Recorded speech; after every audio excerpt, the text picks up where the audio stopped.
যাদবপুর বিশ্ববিদ্যালয়ের যে ঘটনা ঘটেছে গতকাল, ব্রাত্য বসুর গাড়ির উপরে যে হামলা, তা কি পূর্ব পরিকল্পিত ছিল? যখন এই ঘটনা ঘটানো হচ্ছে, বিক্ষোভের নামে যখন এই অশান্তি, যখন এই হিংসার ঘটনা ঘটানো হচ্ছে, সেই সময়কার ভিডিও ফুটেজ রিপাবলিক বাংলার হাতে, এবং তা থেকে একটাই প্রশ্ন ওঠে, আরো বড় কোনো নাশকতার ছক ছিল কি এই বিক্ষোভকারীদের? কারা এরা? ছাত্রের নামে মাওবাদী?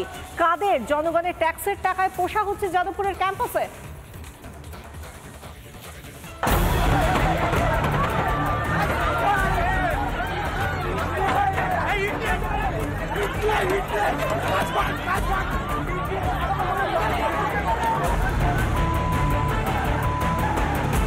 এরা ছাত্র নাকি গুন্ডা?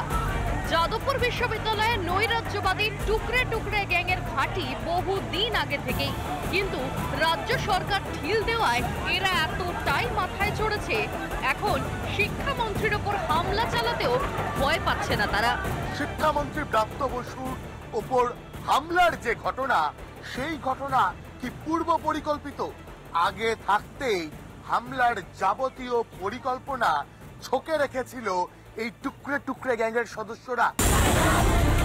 সামনে এসেছে ঘটনার সময়কালীন একটি ভিডিওতে যা শোনা যাচ্ছে তা শিউরে ওঠার জন্য যথেষ্ট। যে ভিডিও রিপাবলিক বাংলার হাতে এসেছে, সেখানে যারা শিক্ষামন্ত্রী ব্রাত্য বসুর গাড়ির সামনে ছিলেন, তারা নির্দেশ দিচ্ছেন অন্যান্যদের যে ইট নিয়ে আসার জন্য।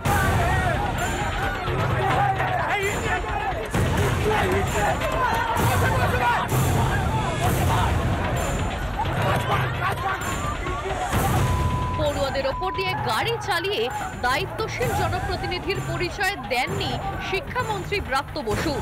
এই কথাটা যেমন ঠিক, তেমনি যেভাবে পড়ুয়া ভেগধারী শহুরের নকশালরা একজন মন্ত্রীর গাড়ি ঘিরে হুজ্জুতি করলো, সেটাও কি কম গর্হিত অপরাধ?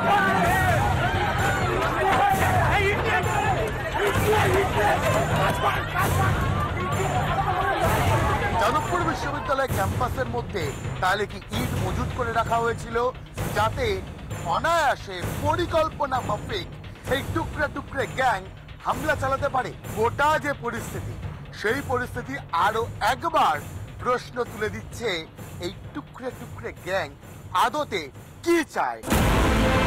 শনিবারের ঘটনা চোখে আঙুল দিয়ে দেখিয়ে দিচ্ছে কিভাবে যাদবপুর বিশ্ববিদ্যালয় মাওবাদী টুকরে টুকরে গ্যাংয়ের ডেরায় পরিণত হয়েছে।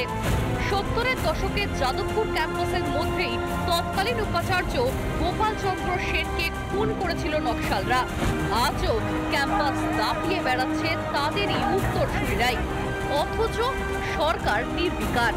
বড় কোনো নাশকতার ঘটনা ঘটে গেলে তবেই কি ঘুম ভাঙবে রাজ্যের শিক্ষা দপ্তরের? ভাস্কর বসুর রিপোর্ট, রিপাবলিক বাংলা।